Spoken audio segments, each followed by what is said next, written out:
ปูชมวิวเลยมื้อนี้บาลายสุดปลายสุดยอดเลยท่านผู้ชมเลยป้าบรรยากาศนี่นะบาลานี่ขึ้นฮอดอันนี้นะเพิ่นว่าเฮ็ดเวียกสันสูงโอ้อันนี้สุด งามลาย สุดปลายเลยแล้วนี่โอ้เอามุมได้ก็เห็นบ่นี่บาสอนอยู่หน่วยเพิ่นบ่บาสอนนี่โอ้นี่ท่านผู้ชมงามขนาดบ่เคยเห็นนะ เด็กหอมเด็กตีเลย เอาแท้กันแล้วโอ้จิ้มตาเด้อแท้มื้อนี่ อายุแก่มาบุ้งไม่เก่งนู้นน่ะจะเดือดเลย เสียหายหลายล้านนะหมอ โอ้โหรักษาดอกเพิ่งกว้างมันรักษายังเนี่ย โลละ1.5 ล้านนี่ โลละ1.5 ล้านได้อเพิ่นว่างามขนาดนี้อืม หน้าไม่ว่า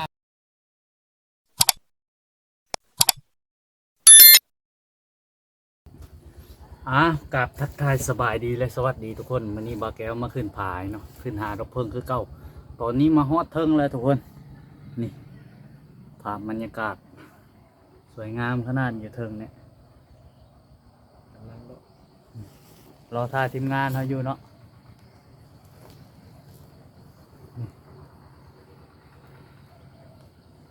เดี๋ยวให้ชมบรรยากาศเลยทุกคนทางหน้าจะเป็นบ้านกะวะเนาะ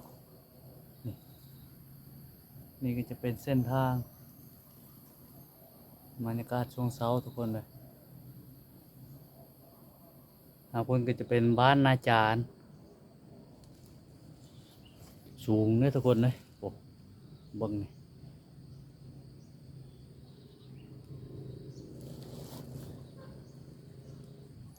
ทางหน้าจะเป็นบ้านกะวะตรงนาโอ้บ้านอาจารย์โอ้สวยงามขนาดทุกคนเอ้ยเส้นทางเอาท่านผู้ชมมาเบิ่งการเดินทางของทีมงานเฮาหาดอกเพิ่งเนาะเบิ่งสภาพเส้นทางนี่เต็มไปด้วยหินน้ำนอพอมาดบ่ได้เนาะท่านผู้ชมเส้นทางนี่ค่อยขึ้นค่อยไปกว่าสิได้เงินแต่ละกีบนี้ถือว่าลำบากขนาดท่านผู้ชมเอ้ยบ่ได้คือเขาว่าได้เงินอยู่เทิงอากาศขึ้นหาเงินแล้วเว้ยนี่อยู่แต่ปลายพาเลย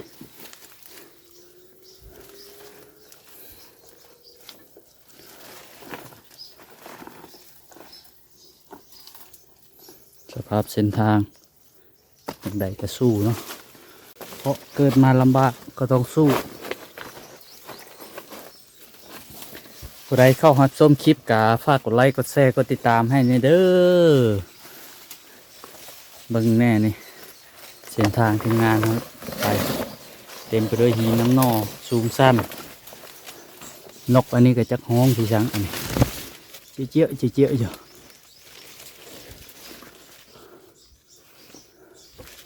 ว้ากระเล่นบาล่ามีกระทุนยิงเนาะโอ้ท่านผู้ชมเบิ่งกระเล่นเลยโอ้เห็นบ่โอเคเห็นบ่โอ้สัตว์ป่าหลายได้อทุกคนเลยโอ้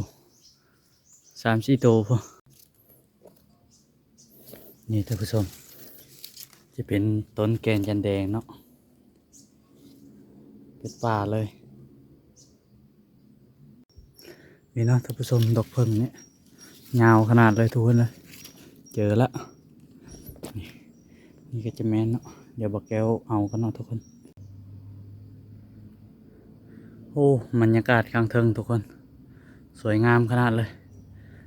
ท้องนาเขาเจ้าเนาะจะเป็นห้องเฮียนขึ้นชมบรรยากาศอยู่ข้างเทิงเลยท่านผู้ชมเอ้ยนี่ดอกเพิ่งอันนี้ก็ดอกเพิ่งเทิงว่าดอกเพิ่งเอาคนเดียวสิไวอยู่บ่นี่ทีมงานอยู่คนละส่วนคนละแจเลยตอนนี้นะโอ้ บรรยากาศมื้อนี้ก็แจ่มใสดีเนาะบ่มีฝนเนาะทุกคนเนาะโอ้เส้นทางเดียวบาแก้วขอตัวเอาดอกเพิ่งก่อนขึ้นมาฮอดเทิงแล้วทุกคนแต่ว่ายังบ่สุดเนาะถ้าขึ้นไปเทิงแห้งสูงกว่านี้ดอกเพิ่งจะตะลุมบ่ทีมงานปุ๊อยู่พักพุ่นละสิได้เลาะไปหาทีมงานแล้วบัดนี้เลาะไปเท่านี้หมู่เส้นทางสิยากเลยสำบายไปรอลุ้นกันเอ้าท่านผู้ชมขึ้นคนละภาคเลยโอ้วันนี้ข้ามมาภาคนี้จักสิลงหาทีมงานได้ไหนโอ้เข้าหน้าก็เริ่มสุกแล้ว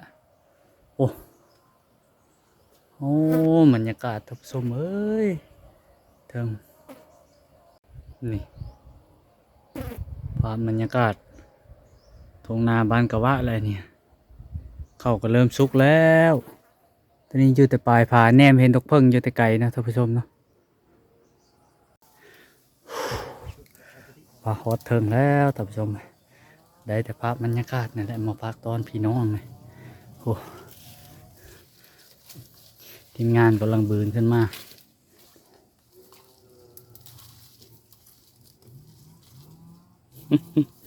สภาพฮะมานั่ง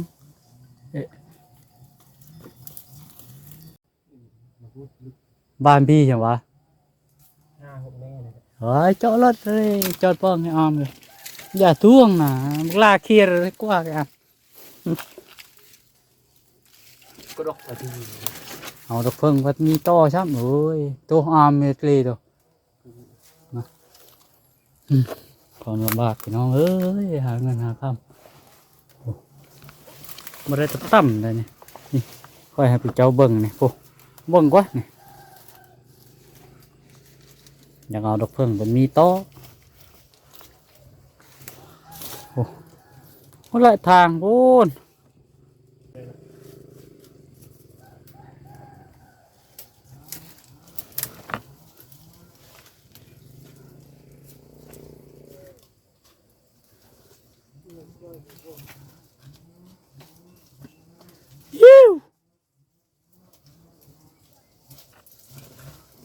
เอาดอกเพิ่ง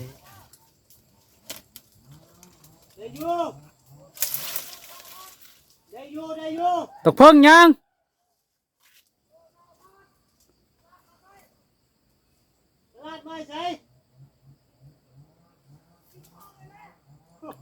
โอ้ขึ้นมาขึ้นมา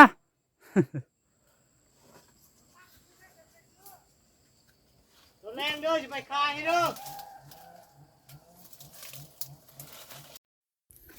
โอ้นี่ท่านผู้ชมงามขนาดบ่เคยเห็นนะ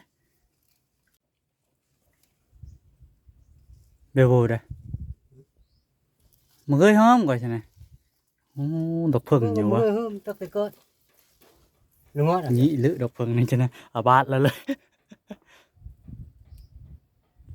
แต่หาดีเรียบไปเจ้า ลุดปูดเลยนะนั่น ลึกปูดนะอันตั้งได้ดอกเพิ่งเลยนะมาเมียนจ้ะ ไม่กิน มาเมียนบุดปกอีกแล้วก็กันเบลโบได้ ít này mình dương ta lại như là vô cho hòn máy โอ้ยติดแร่เลยได้ไงนี่ท่านผู้ชม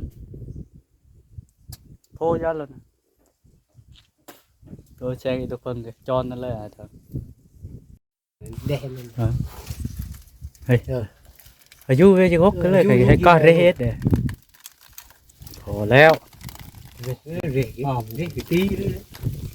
เอาแรกแล้วโอ้จินตาเดือดแท้มาเนี่ย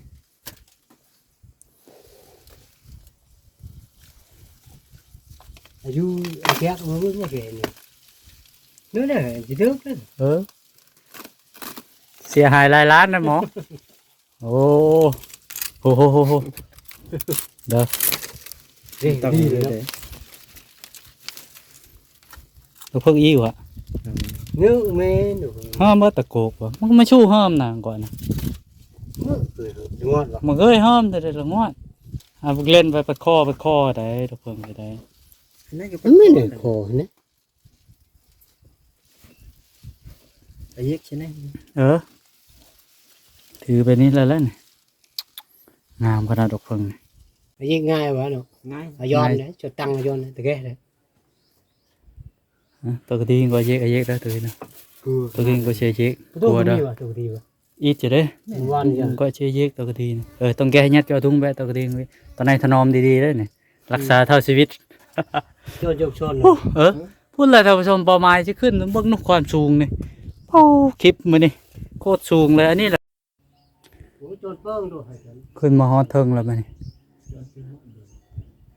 จึงดูแล้วมันจึงในจอเบิ้ล กูมาเล่น เรียบเกมนะเบิ้ลน่ะนี่มีช่องอะไร โจนนั่นนะ จอนnhư cái bữa này anh hồi cho bơm lớp à đâu xôm view lên mà nè bao lại suốt bài suốt nhótเลยถ้าผสมไปป้าบรรยากาศนี่นะบาลานี่ขึ้นฮอดอันนี้เดี๋ยวว่าเฮ็ดเวียกสันสูงโอ้อันนี้สุด งามลายงามลาย สุดปลายเลยแล้วนี่โอ้เอามุมได้ก็เห็นบ่นี่บาสอนอยู่หน่วยเพิ่นบ่บาสอนนี่มาเที่ยวนี่ไปนี่ เนาะนั่นนี่ฮะ เสียงบอม เบิ่งเด้ออย่าให้ดอกเพิ่งเฮาทูนั่นนะรักษาเท่าชีวิตได้ โจน700,000 ใช้ทางอ่ะ เจอของแท้แล้ว ใช่เขาเล่นขึ้นอะไรที่ฮะ เอาได้กันกันแจ้งคือพื้นนี่แหละไป นะเอาเล่นดอกเพิ่งยังเนี่ย ใช่ลวงนะที่ห้องนี่เล่น มันตุ้ยจักไปจัง 1,000%เลยเลย เป็นงงดอกเพิ่งก็บ่เคยเห็นจักแมนบ่แมนนะอ่อนๆได้เลยนะ ไหนๆก็บ่ได้ทิ่มเลยบ่แม่นแล้วบ่ได้ เอา ทิ่ม เมื่อปลูกแล้วกันงามแท้ หักแล้วหัก2-3ก้านแหละ ดอกเพิ่งประมาณโล2 โลนี่แหละไม่ดอก อ๋อ อย่าเฝ้าเว้าเบิ่งเลยจนแมลงนะ จักดอกเพิ่งไปช่างว้าวไปเจอละ เห็นมันงาม เห็นมันงามแล้วเอามันแปลกหมู่นะ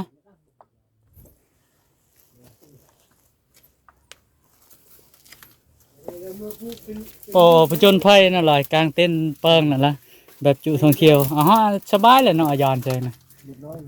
แกะๆโอ้แล้วมือปุ๊บให้ สัมปันแล้วไปอ๋ออะไรอายอนนะเช่นก็เลยเนาะ แกไอ้ตะชมพันธุ์ชมพันธุ์มัน จ่อแล้วแหละน้ำมาจ่อก็จ่อดอกแล้วล่ะก็เลยจะเตะตาเนี่ยละไป เอาให้มันดกเลย ได้แยกเลย แยกแยกจ้องบอลเนี่ยมันห้อมใช่ไหม บอลกินในตัวสบายเนาะ ตั้งจะเนอล้วงเปิ้ม นั่นดูแม่ซะนี่ใจลวง แล้วแบะเด้อนี่มึงแบะแต่เฮิมแล้ว นี่จะได้บ่ ถ้ามีเรื่องกูอิดช้ำในอยู่เลยบางเงียบกุดลุกกุด ปะท้องไปแล้วแถวไปนะปะเอา ฮะผู้นี้ก็มาลวกแล้วเดี๋ยว เอาตัวนู้นเลยวงการไหน นานลวกเลยนะ ดอกเพิ่ง มือแง้มถึงข้อลวกบางเงียบไปเงียบ ช่วยบ่ เจ้ยทางลงหัน ช่วยแน่ ไปจักทางลงเลยเด้อนี่นะท่านผู้ชมลงมาฮอดหลุมแล้วนี่ไม่ได้ถ่ายตอนลงเนาะเพราะว่าเส้นทางยากเนาะทุกคนเนาะนักเติบเพิ่งมันบหลายทุกคนเอ้ยโอ้ทีมงานเรา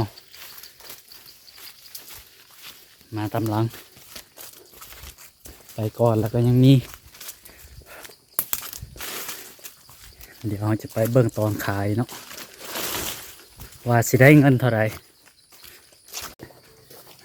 ลงมาฮอดลุ้มแล้วมานี่พุ่นละขึ้นพุ่นแล้วกันนี่ลูกเพิ่งสีประมาณนี่แหละทุกคนเลย สิหากินพ่อสมนี้บ่อ้าวชีวิตนี่